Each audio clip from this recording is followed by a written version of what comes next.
dedicate this to all glory to God that made this possible for me to do this. Whoever thought I'd get to be a coach 34 years? I never thought that.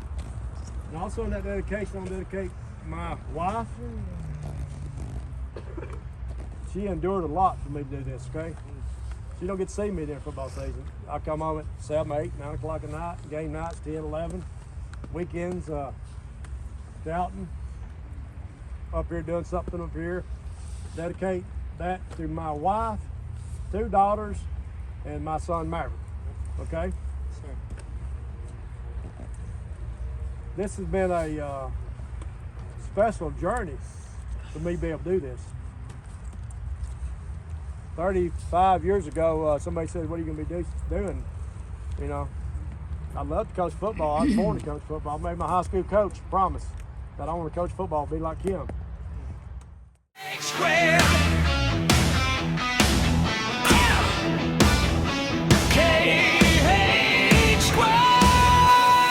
Welcome back to the KH Squared Show. I'm Mike. This is Kenny. We got a special guest tonight, Coach Dickinson. I'm going to let Kenny introduce him a little more. He knows him a lot better than I do, so go for it. Yeah, welcome back to the Kenny and Mike Show, KH Squared Show. Tonight we have a special guest, and this is Coach James Dickinson. He's a great guy, great man, and he's done a lot for the community, done a lot for football players over the years, done a lot for different schools and everything in the community, just everything great. And we're just glad to have you here tonight. And tell us about you. Thank you, Kenny. Love your show. I got the opportunity to watch last show you had, and it's just everything flowed so well. Great complimentary to each other, and delighted to be asked to be a guest on the show tonight. It made my day. Yes, sir. Well, we're glad for you to be here tonight. Yeah, you know, as far as most everybody in the community knows me, I've been coaching football. This is my 36th season in Murray County. I've coached Pop Warners, Murray County Travel Football, Columbia Academy, Zion Christian Academy, E.A. Cox. Been to Central several different times. I've been at Whitthorne now. This is our going on 6th year at Whitthorne, and just having a lot of fun. Yeah, for sure. So tell us something about where you come from. I grew up in a they call it the northwest corner of Alabama, Marion County. Went to school at Winfield City Elementary School, and then went to Winfield Middle School and Winfield High School. Football was a big part of our life down there. It kind of set the time at the courthouse down there that you know, Winfield football was king. Had the best of the best equipment.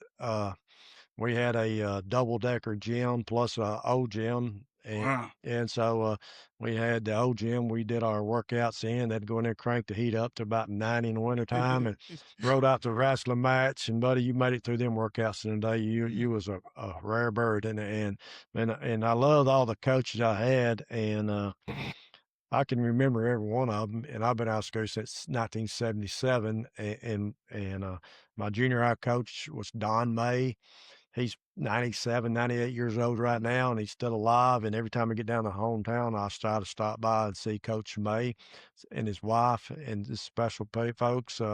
We had Coach Joe Hubbard was the varsity coach. His son and I were good friends. Matter of fact, his son and I was roommates down in Tuscaloosa, Alabama. Years after I got back from the Army, I went down there to Tuscaloosa and lived for a couple years. And Todd Hubbard was my roommate down there. And Coach Hubbard was a unique individual. He's in he's in the Hall of Fame, Alabama, with total wins, and his nickname was Bird Dog. And I always wondered why they called him Bird Dog, but they said that the reason they called him Bird Dog because he's always pointing at officials on a Friday night. So he was out there like like a beautiful bird dog that sits on a covey of quail, and said he was always out there pointing at the referees and screaming at him. And so the referees nicknamed him Bird Dog, and so that name stuck with him till he passed away. Matter of fact, I was at the hospital when he died, and pretty special. Coach Seals was one of the assistants, Coach McGee, Coach Allen. You know, I remember all them guys, and you know, football was king, and I knew at a young age even when I was young, everybody asked, "What do you want to be?" I said, "I want to be a football coach." And of course, I didn't follow the route to go to college and do all that. Me and a running back, Wyndham McCollum, took 8mm films down to Livingston State University in South. You know where Livingston State is, don't you? Yeah. So we went down there to try to walk on the football team, and we graduated in May, and so we went down there in June and stayed to about October, and I was 155 pounds. And Wendell was about 160 pounds. He was running back, and I was running back at the last couple of years of high school. And we both looked at each other and says, "It's time to go home." Yeah. So we loaded up an old Monte Carlo, had 3 different colors on it, primer fenders, and neither one of us had been much far out of Winfield. You know, that's a 2.5 hour drive, and we took an Atlas with us and found our way down there, and it's pretty interesting. Got there and met with the coaches in the old locker room, and he looked some of the film, and he carried us up there to the school and gave us some meal tickets, the dorm room, and said, "Be ready to go at 5 o'clock in the morning." Well, we're going at 5. You see, we'll never get that morning. But it was a good experience for me. And of course, when I got back home, the economy was bad, gas shortages and stuff like that. So I decided that I was going to join the military, and I joined the United States Army in December of 1977 and stayed gone for 6 years. You know, if you had hindsight, you would have stuck it out and put 25 years in and retired at the age of 47, 48. But I didn't want to do that. I wanted to go home. And so I ended up back home and moved to Tuscaloosa, Alabama, and enrolled in the University of Alabama. That didn't last long. I got this little slip in a P.O. box and said, "You've been suspended from school for lack of shows," which means you didn't go to class. Oh, wow. And so kind of funny, had an uncle owned a Chevrolet store in Winfield. And so I said, "Well, I got to get a job." So I talked to him. He said, "I got a guy who owns a Ford store in Tuscaloosa, a Honda and Ford store." He said, "You can go get a job there." So I go in there and the Ford store and interview for a job. I said, "I need a job." They said, "What are you doing?" I said, "Well, I'm in between school right now. I can't go back. I skip a semester." And the old guy looked at me, and he's a super nice guy, Charles Townsend, loved that man to death. And he looked at me and says, "You got any khakis?" I said, "Khakis?" He said, "Yeah, khakis and some button-down collar shirts." I said, "What do you need that for, to wash cars?" He said, "You ain't washing cars for me. You're going to sell cars." So I called my mother, which is about a 40-minute drive. And I said, "You need to come up to Tuscaloosa." "What for?" I said, "I need some khaki pants and some button-down collar shirts." So we went to J.C. Penney's there at McFarland Mall. And she bought me 5 pair of khaki pants, 5 button-down shirts, 2 pair of penny loafers. So that Monday, I started to work at Townsend Ford. And I walked in there, and they had a pair of pants on, long pants, and probably years. And so I started working for Townsend Ford and ended up knowing some people from Columbia through the job. Yeah. And so general sales manager says, "I want to take you with me to Columbia." "Columbia? Where's that at?" "Columbia, Tennessee." And so we rode up here an interview with Jim Sloan. And Sloan said he's fixing to build a new dealership here and wanted John to come in and run it. He said, "I won't take the job unless I can bring," he called me Dick. My nickname's Dick. Yeah. "Unless I bring Dick with me." And so John says, "You gonna come with me?" I said, "I don't know." So I came up here with him in late 84, 85, somewhere And around that there. was your first time in Columbia? First time in Columbia. And so come up here, we interviewed, and so we drove back to Tuscaloosa that evening. Long drive, but we got back down to Tuscaloosa, and he said, "Well, Dick," called me Trickstein. "Trickstein, we're gonna pull out Sunday evening about 5 o'clock." I said, "I don't know if I'm going or not." So I ended up coming with him at the last moment. And so we come up here and lived in the motel out here for about 3 months. And every Saturday at 12 o'clock, we'd get in a car and head back to Tuscaloosa, see family. And his wife still lived down there and his kids. And so I met a girl here in Columbia named Kim. I fell in love with her. And so we've been married for 36, 37 years now. And so this has been my home since then. Wow. It's crazy. I know that, Coach. Yeah, that was the journey. Yeah. How I got to Columbia, Tennessee. Selling cars. Yeah. Were you good at selling cars? I was real good at it. Yeah, and you can't be good in life, especially in the coaching ranks, or anything else unless you got a little salesmanship in you. Oh, I'm Oh, sure. yeah. Yeah. The job you have, you gotta have some salesmanship in Yeah, you, that's and true. tennis as well. And so I learned back then that a great salesman worth a lot of money. And so, you know, in the car business, you work basic commission.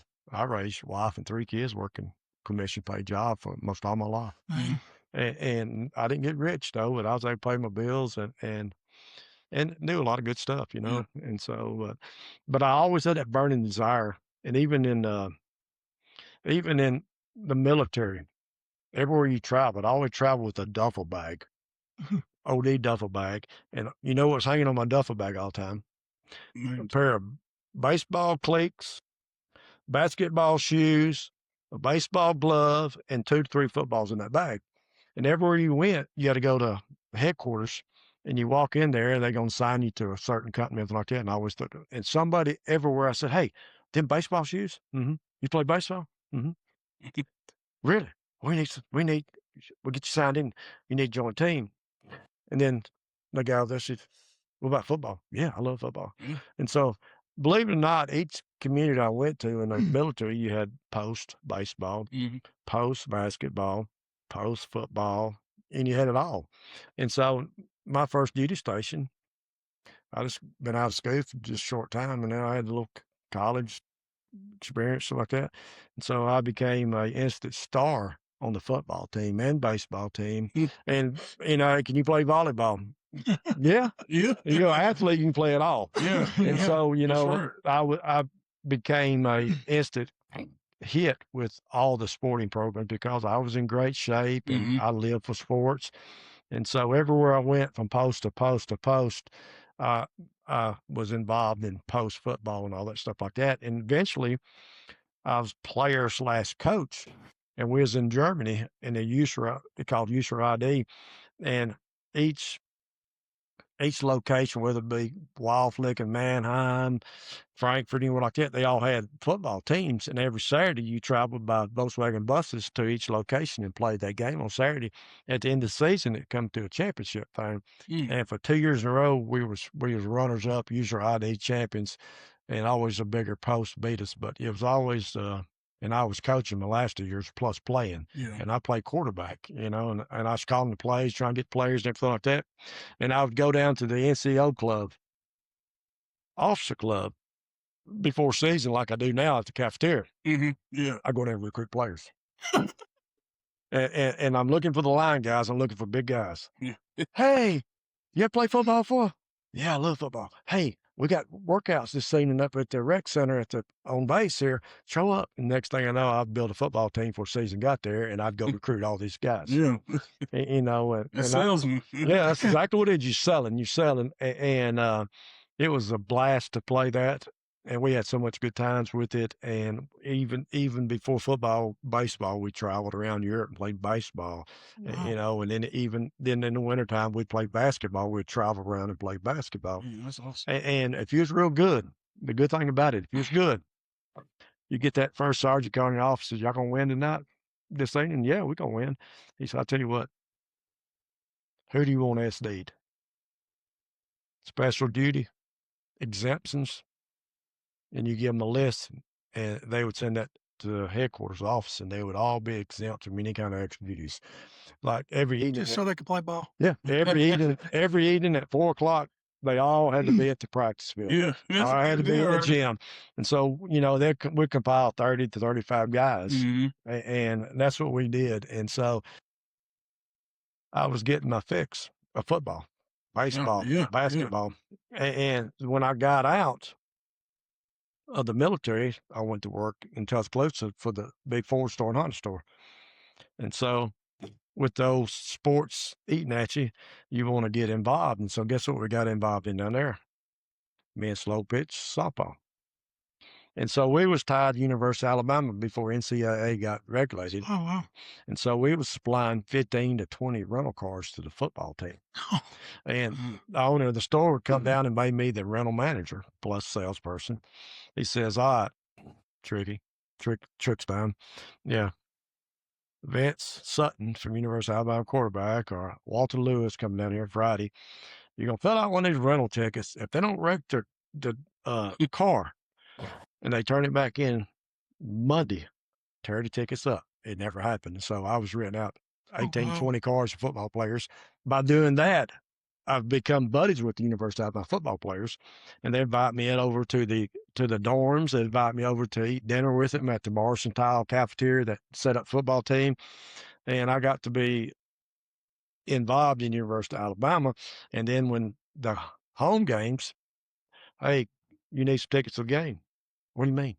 Yeah, I got 6 tickets and my family ain't coming. So I'd be getting the tickets Yeah. and going to all the home So you've been games. doing it for a long time. Yeah. And then I had the opportunity to sell Don Schuler's son, Mike Schuler, a Bronco too. Walter Lewis, he won the Northwest All-Star game, most valuable player. We presented him with a Thunderbird, a lawn model, that Fila, a lawn model. Got to do that, and I got to where I was hanging out over there, whether it be basketball games, baseball games, anyway. I was hanging over there. And then my next year, I said, God, dog, you going home for something? No, Coach, I stay here. What about you? Who else staying here? And I would stack a softball team and beat everybody in Tuscaloosa with that. University of Alabama football players. And that's it. And then I came to Columbia, Tennessee, and I lost.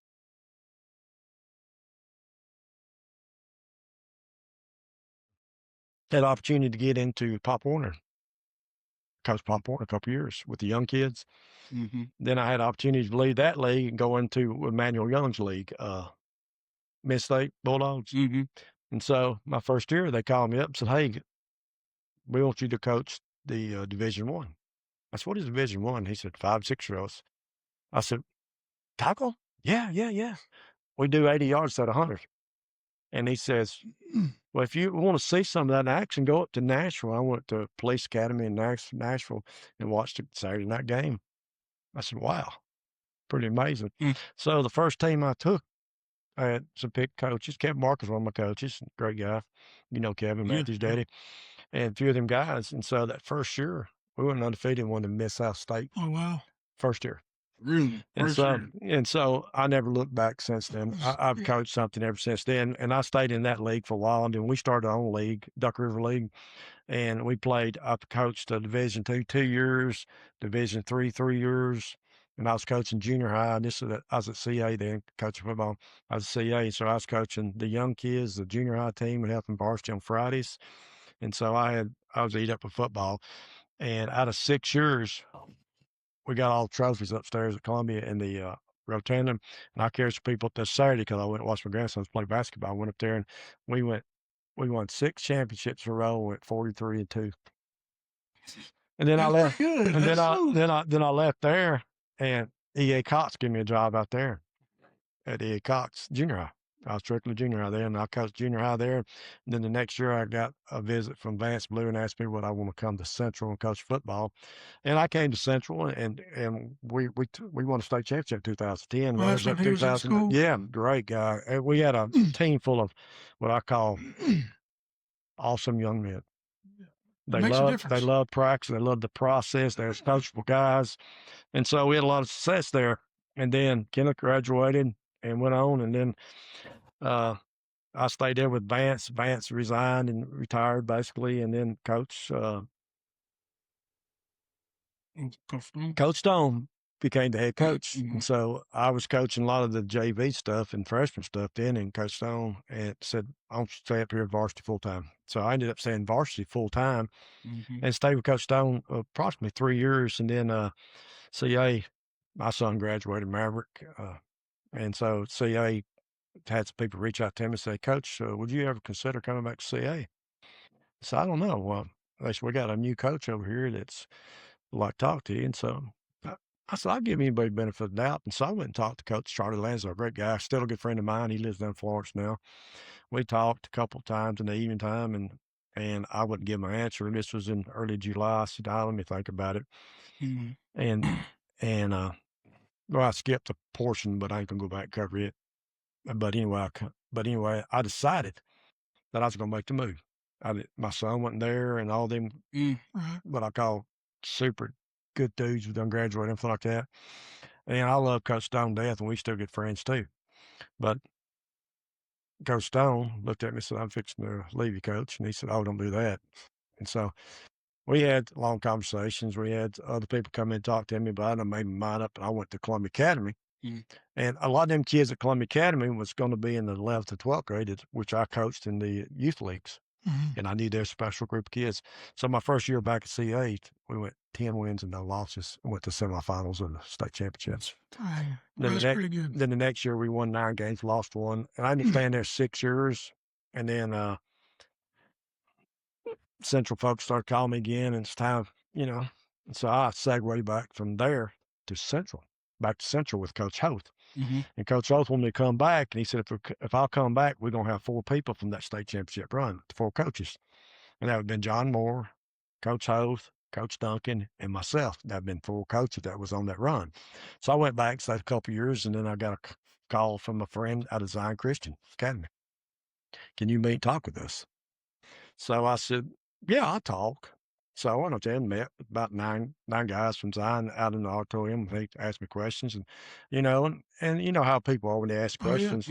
You know, one of the guys asked me, said, "It seems like you move around a lot." I said, "Hey, hang on a second." Never get the guy's expression. He says, "Can you tell me why?" I said, "Did y'all call me?" I said, I never filled an application in my life out. I ain't never looked for a job, you know. Mhm. Mhm. And so we finally went through the thing, and one of the guys looked at me and says, "Coach," great guy. He was the coach out there too, and he's a preacher and a good guy. I love him to death. But he looked at me and said, "Can you tell us in this room what your relationship with God is?" I looked at him and sort of scanned the room with all the guys. Everybody looked at me. I said, "Well, I'll tell you this right here, Coach. My relationship with God is personal, between me and Him, not between me and you guys." Right. And they all looked at, "That's a great answer, Coach." Yeah, yeah. And so that was the answer. And so we talked money, and I told him I appreciated it, but it's not for me. And I got outside in the parking lot, crunked the truck up, drove off, didn't get out of the parking lot. Phone rung. He said, "Turn around, come back, come back." And so we agreed on money, and I stayed there a year. And they was deciding to go, and hey, we beat Mount Pleasant, a little bitty Yeah. school. I dressed 17 kids in junior high, and I dressed 19 on varsity. And everywhere we played had 40 to 50 kids on it, and we beat Mount Pleasant, and had several big wins that season. A successful season. It was Mhm. the kids out there was resilient. You might not have but 17 kids on your roster, but all 17 showed up every day, and you know Yeah. what you can get out of them. And I was impressed with the kids, but I knew at that time they was going to go to 8-man football, and that Yeah. wasn't for me. And I ended up back at Central for a year, and then that summer in mid-July, I get the phone call and say, "Hey, can we meet and talk?" I said, "Oh my goodness, what are we going to talk about today?"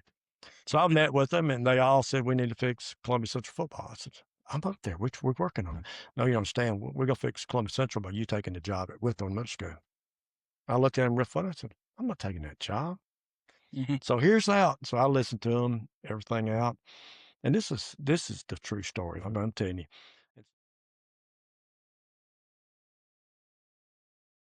Anyway, the phone call came in about taking a job at Withorn, and so I told him I wasn't really interested in the thing, and I really wasn't. And finally, I said, "Okay, well, I'll possibly look at doing this." And they said, "Well, you got to get a resume done and an application." I said, "I never did neither one in my life. I never filled an application in my life," which really and truly, I never went somewhere and looked for a job. Yeah. Everything come looking for me, seemed like. But and I said, "I'm not going to do that." And they said, "Well, you meet us Sunday?" And I don't mind telling this right here. Drew Parker's, great friend of ours, Yeah, coach of yeah. ours, one of the finest men you ever meet in your life. But he said, meet us over the house Sunday, and his wife and somebody else was over there. And we went in there and talked a few minutes. They said, "All right, we'll work on your resume. Tell us a little bit about you." They made a beautiful resume. I was impressed with it. Then the application, they went online, they got my information. "Oh, you got an application and a You resume." still had to do it. And so I didn't do it. Yeah. But I overlooked it and made You sure was there to make everything, sure. and Right. make sure everything was legit, because I'm honest as long and on everything right. Right. I don't like mistakes or surprises. But anyway, then I get the phone call the following week, said, "Can you be at Withorn at 1 o'clock today?" That's what Withorn went for. "Well, we're going to do a formal interview with you." So I walked into the conference room there, and there was 12 people in there. I knew everybody in there. I knew everybody in That's there. an interview right there. Yeah, that's a real It interview. was, Lando Cox, great friend of ours, Oh, was yeah. in on it. Steve Johnson, owner, operator of John's Lanes for years, and Coach Hope was in there, and they all went around the That's a lot of room people. and said nothing but great things why that James needs this job. And of course, the principal, she was new there, Kara Skaggs, great lady. She's still a principal with her. Mm-hmm. So they asked a few questions. Chris Pointer asked a few questions, which Chris and I are real close. And it was about 20 minutes long. And then Chris Pointer said, "There's a whiteboard behind you. You had the ball and it's 4th down on the goal line. What play would you run?" And I looked at Chris. I said, "Do I got any timeouts, Chris?" And everybody died laughing. Because that's an important question, Chris. I got to know if I got a timeout and how much time on the clock. It's clock running, several different things here. And so I went up and drew something I'd run, And so I turned around. Everybody was smiling at me, laughing, and I sat back down. And they said, "Well, we appreciate you coming in." And I said, "Hey, let me say this right here. I really appreciate y'all, you guys in there, everybody have been close to me and be good friends of mine. I really appreciate for some reason that I'm not the man for job. I'm good with that, guys. I'm good with that." And they all stood up, shook my hand. I said, "Well, talk to you later." And I went outside the parking lot, and Kara Skaggs called me, another parking lot deal. Nice. And I was cranking my old truck up. Ring, ring. "Hello, this is Kara." I say, "Kara." She said, "Can you go down to the central office and get your ID? We hired you." So I went down and got my ID made, and I still hadn't seen anything about Whitthorne. I never was around Whitthorne. Never really, truly. We played Whitthorne when I was at Cox that one year, and it didn't turn out good for Cox, of course. But and so after I got my ID and everything like that, I came back into school 4 or 5 days later and asked could I go down and look at the equipment in the locker room, stuff like that. And so I went down there and observed it, and I was like, "Oh my goodness!" And I went back upstairs. A good or a bad? Oh my goodness. Bad.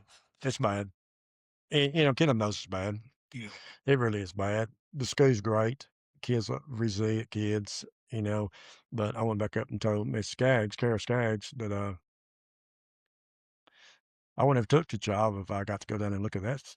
It's equipment outdated. It's a dungeon. The same way it was in the mid-'70s. Same paint on the wall. Water leaks. Big sign on the water faucet: "Do not drink. Contains lead." And I don't know whatever happened on that water tank because I kept looking at it. Contains lead. And eventually, a few weeks later, the sign was took off. So I don't know if they got the lead fixed or not. But But first phone call I made was to Kenneth Hughes. And I called Kenneth, and I said, "Kenneth, I took the job at Whitthorne. I want to know if you'll come be my defensive coordinator." And Kenneth came. And I was so glad. But we got such a late start that season. We didn't get there until midway through July. And our first game was like August 1st. Yeah. And the first practice I had 7 kids. And I said, "Oh, my goodness." 7 kids, man. And then I got to looking back. How'd they do last season? They won a game. What about the season before that? Won one game. So, I started looking back, and more I looked back and more I looked at overall, I said, "Oh, I made a mistake." But me and Kenneth took the challenge on, and we was able to get a few pieces of the puzzle together. And we ended up dressing like 26 kids our first season and lost and won 1 ball game that year. And lost 2 overtime games.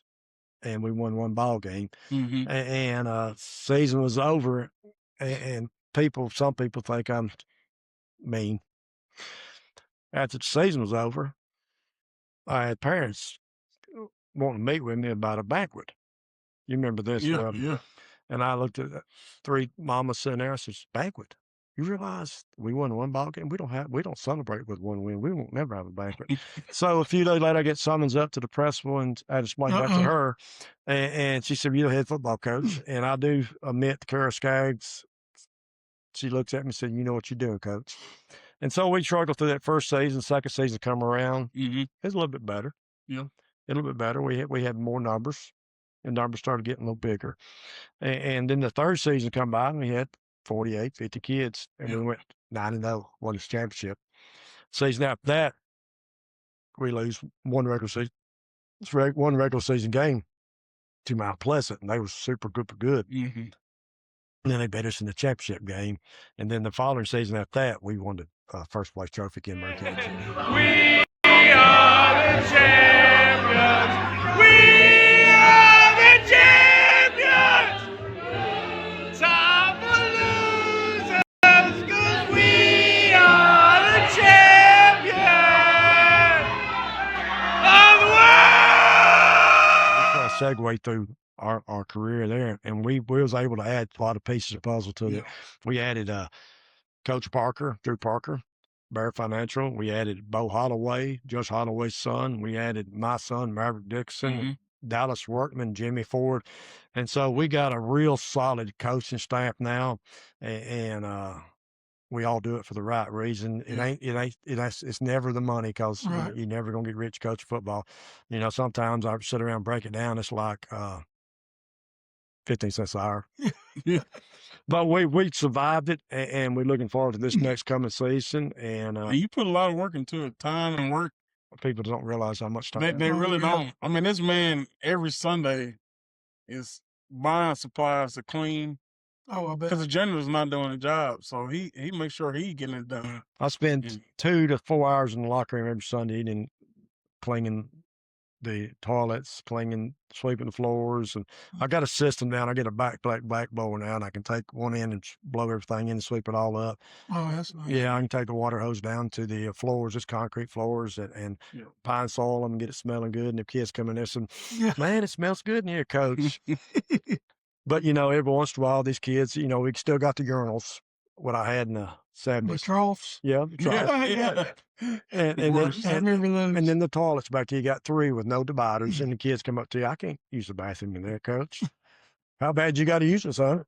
And so, you know, it's just work in progress, and every once in a while, the kids use the urinals, and they get to flush them, they start smelling like pee in the locker room, and so I get 1, 2, 3, 4, 4 kids at a time. We do the drill. 4 kids in, flush, out. 4 kids in, flush. We do flush. We do flush drills. And these are all middle school kids. Yeah, they are. They are middle school kids, and it's amazing. Kenneth can vouch for this right here. It's amazing how you can take these kids and bring them through the system. All right. We speak about turning the light on, turn the light on, turn the light on, and every year we get a group of kids that light switch flips, and they tremendously good athletes. Yeah. And so we watch progress, and we're so proud of the progress. We're so proud of these kids, and we got some great parents. And I hit the ground running every February. And what I'd go out and run for is funding for my football team. I go out here and hit a lot of people up and ask them for help the football team, write a check to Withorn Middle School football. And so I've been real successful with that over the last 5 years. And it's been amazing how the community will get behind you once they see how much passion you have, and winning helps. Oh, it It helps. And some of the crowds we have at the middle school ball games will blow your mind. Yeah, it does. Especially this last championship game. Yeah, after you win. Yeah. It's amazing who will show up. Yeah. And it's amazing that you as a coach, every once in a while, you sort of let things freeze, and everything slows down, and you get to scan everything, and it's freeze, and it's just like slow motion. And you scan over here to the student section, the band, at a middle school football game, and you just get overwhelmed, like, wow. Yeah. So it's good stuff. We have a lot of fun with it, and been blessed to be able to do it. I'm 66 years old, and you know, I keep saying it's my last year, but you get fond of this 5th grade group, or 6th grade group, 7th grade group that's going to come up this year, and you know, I want to stay one more year. Right. So I don't know how many years I'm going to do this, but I know I'm getting towards the end of it right now, and it wears and tears on her. Oh, I'm sure. It does. So you started from nothing. Was it 4 years or 3 years before you hit the first place? With the 3 years. 3 years, and then y'all won. That's pretty impressive. That's, Well, to go from not winning any to winning all of them is pretty good. It's safety's in numbers, and every sport has trials. Right. And I bucked the trials. You know, when you got a week trials? No, I got 4 months worth of trials. Yeah. What do you mean 4 months? Prove yourself. Yeah, we start winter conditions in mid-January, and it goes all the way up to spring football. And so you're going to give these kids a benefit of the doubt. I'll never cut a kid off team. Oh. They cut themselves 3 strikes. Really? You know, you got 3 strikes. And once they had that first strike, I bring them in the office, pull the paper out. They sign a contract. I'll write this up here. Second time, third time, call your mom, come get you. Dang. So you did I it to mean, yourself. And I had to discuss with parents and explain to parents, I didn't do it. they did. Yeah, they did. Yeah. And that works good. I never have any parent problems. Yeah. Yeah. You know, never have parent problems. You have these meetings before the season starts, and you tell the parents what the marching orders are, what the expectations are, Right. and you know, and you got to have coaching kids, and you got to coach every minute, every day. Like for example, I get fifth grade book, sixth grade book, seventh grade book. Every day they have to come in and sign the books, and I want the phone number and the email addresses on it, and they have to sign it every day. That's the way when 3 weeks from now I'll check and see a kid I ain't seen in a while, and I go back and bring him in here and say, hey, Where you been? I got you down here, but you ain't been here 4 weeks. Mm. Tell me what's going on with you. And a lot of times junior kid don't have transportation. Sure. We understand that because Mhm. I probably put 4,000 or 5,000 miles in the last 5 years carrying kids home or go getting them during the summertime. But which I don't mind. But you have to coach the kid every minute that you're around them. And I go out to school 90% of the time every day at lunch. And I walk the tables. I go in there to where the food is. Got a table full of football players. They sign seating. I go in there. Y'all need anything? You get us potato chips? I bring about $20 potato chips. Hand out to other kids. Say, can I have a bag? You play football? You can't have a bag. No. You show up this thing, you have a bag. Yeah. Yeah. Honey badger.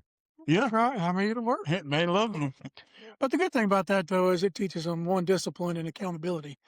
I mean, you know, having them do that. And Well, you know, they look forward for something. These kids oh, yeah. can't wait to football practice. They love it. Mhm. We had our first workout Tuesday, and you know, I know the number's going to be big again this year, Yeah. but I had no idea. But Tuesday we had over 40 kids show up first day. Yeah. I was surprised. I That's was thinking- impressive. I was like, 40 kids. But we run as many as 70 kids last year during the winter workout. So you know they eliminate themselves. Yeah. You know that some of them just can't perform or do it. I understand that. And a lot of times I pick a lot of these kids that can't do it, and I give them a choice. Right. You don't have to quit. I want to make you the manager.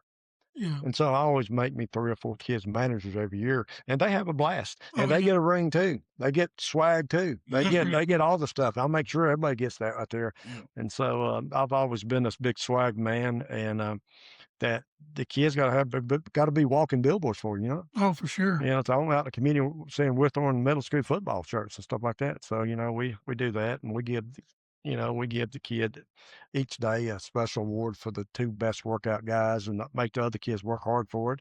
And so we have a blast with it.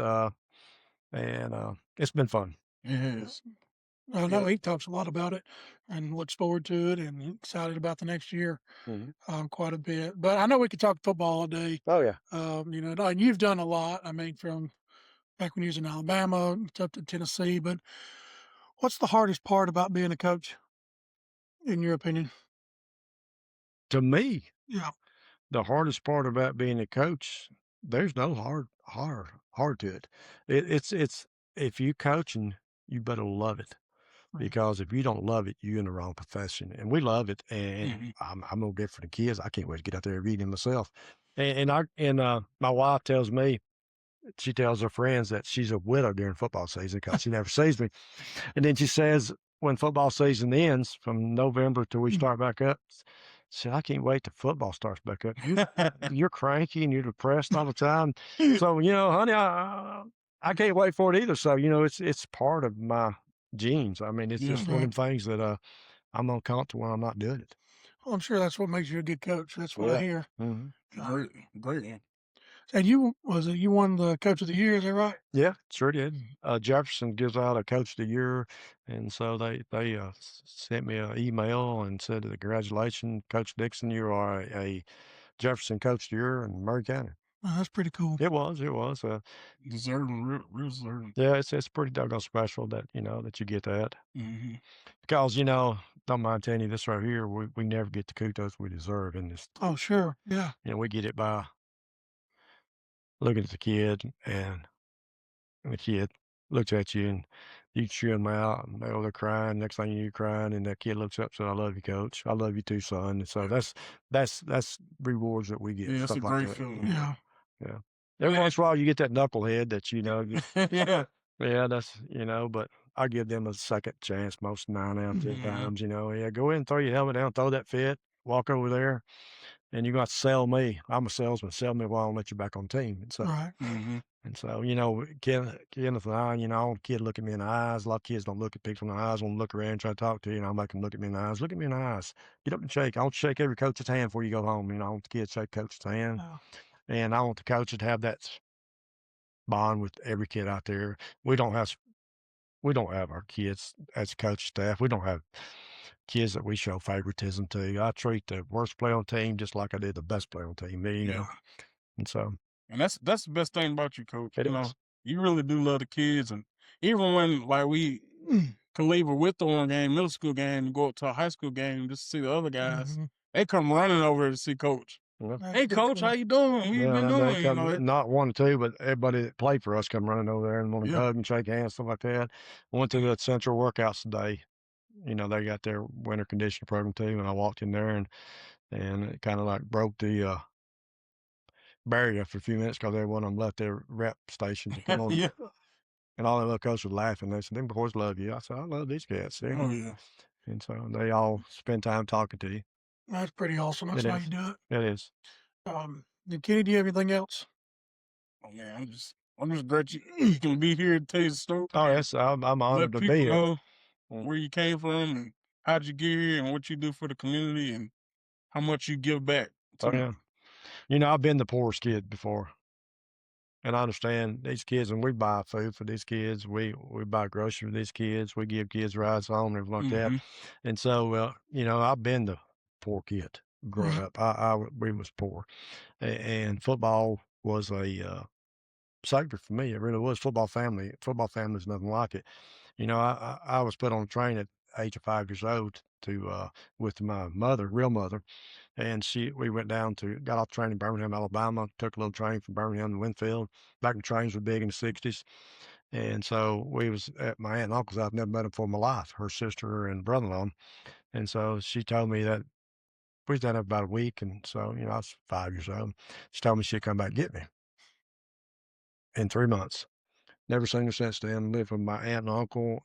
And my uncle, well, actually, his name was Haskell Lee Dickinson, the World War II veteran, coal miner all his life. And my stepmom, named Jewel, she was a garment factory worker. Between both of them, they probably didn't make $6 a week. And so by me coming in, we ended up having 4 kids there. And she didn't have but 1 kid herself. And then we had a total of 4 of us living in the house. And my father was a full-fledged alcoholic coal miner. He'd work Monday through Friday. Friday, you get off and not see him Sunday night. And when he come in, he was abusive and stuff like that. And so at the age of 16, of course, I'll back up a little bit, but at the age of 16, football. I started at 5th grade. Football families. And at 16 years old, I had another family. Me and their son was best friends. She said, "James?" I said, "Yes, Miss Katie." She said, "We want you to come live with us." So I lived with third family before I was 16 years old. Wow. And I remember as the second family, the Kiwanis Club and JC's come getting us and carrying us Christmas shopping, and people from churches bringing us groceries in, people bringing us clothes in. But, if it funnels back to everything, that if it wasn't football saved me. Around the football families, the great coaches I had, and that really changed my life direction. And it taught me so much about teamwork, about work ethics and stuff like that, which, I was around a bad scene for a while there. But I know what these kids go through. Right. And I know which kids got money. I can line them up. And Kenneth heard me say that. I can line you up around the locker room. I can walk in front of you and tell you where you're going to be in 10 years. And I'd be 99% right. Yeah. And you walk up to a kid during practice. "Come here, son. What's wrong with you?" Bust out crying. It's, "Coach, my mama lost her job. We ain't had nothing to eat in 3 weeks at the house." I said, "Son, we're going to take care of that for you. We'll take care of it, okay?" And he's crying. I mean, losing it. Of course, not human unless you can Right. cheer with him, and so we're gonna take care of it. So we was able to take care of it after practice, give him 2 tubs of food, and they come and picked it up, and his mom was very grateful to that. We actually had a few kids like that. Oh, a ton of them, yeah, we did. We ton of kids like that, but yeah, I mean, That's pretty awesome. well, 9 out of 10 times at practice, if I had to carry a kid home, something like that, you know, Yeah. got anything you need at home? Well, let's stop. We like McDonald's, Wendy's, whatever, and it's amazing. You don't care what I order? No. Whoa, slow down a little bit. You have $20. But you know, that's them short stories. Great stories that we can share with people out there in this world, and that's how we make it in this world, by people helping people. You know. You know, you go back on the taking kids home and stuff. We even have some kids that we'll take home, but like, you know what? I'm stop by McDonald's to get you something. Yep. And we'll do it, you know. And I'll be like, what you want? You think they tell you just want cheeseburger and fries? They order about $30 worth of food. And I'm like, all right, Let's talk to breaks. next time I won't go there.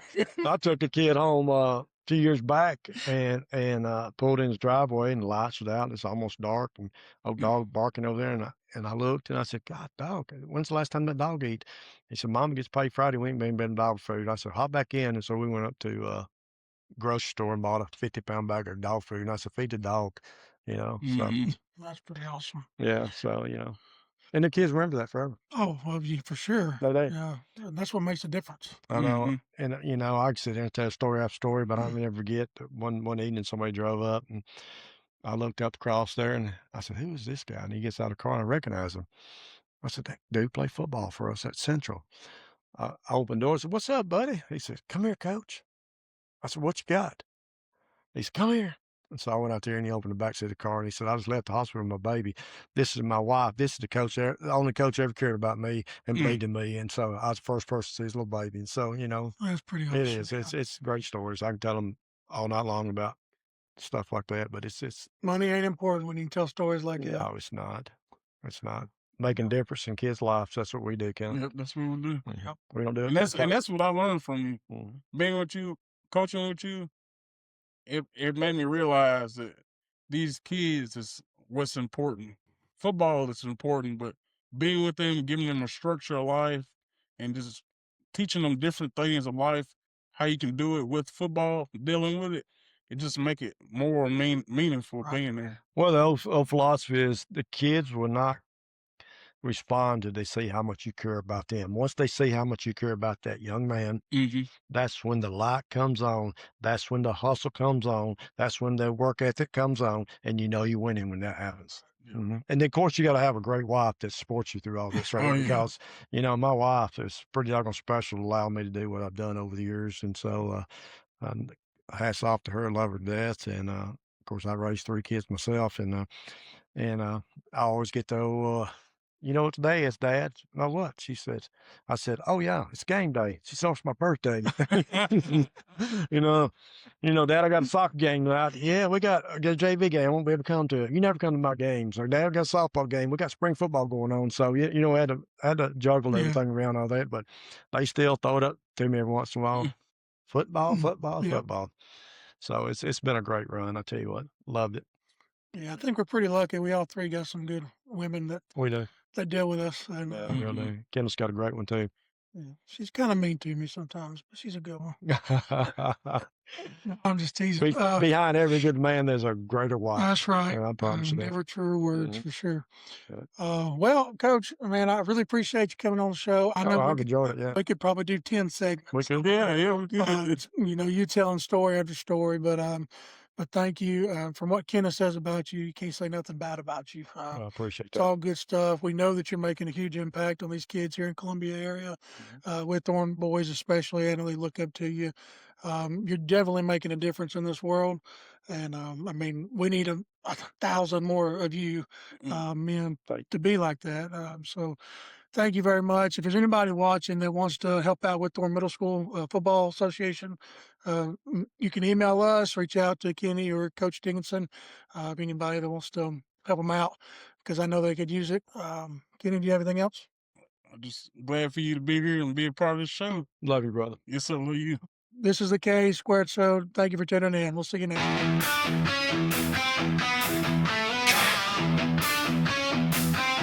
KH Squared.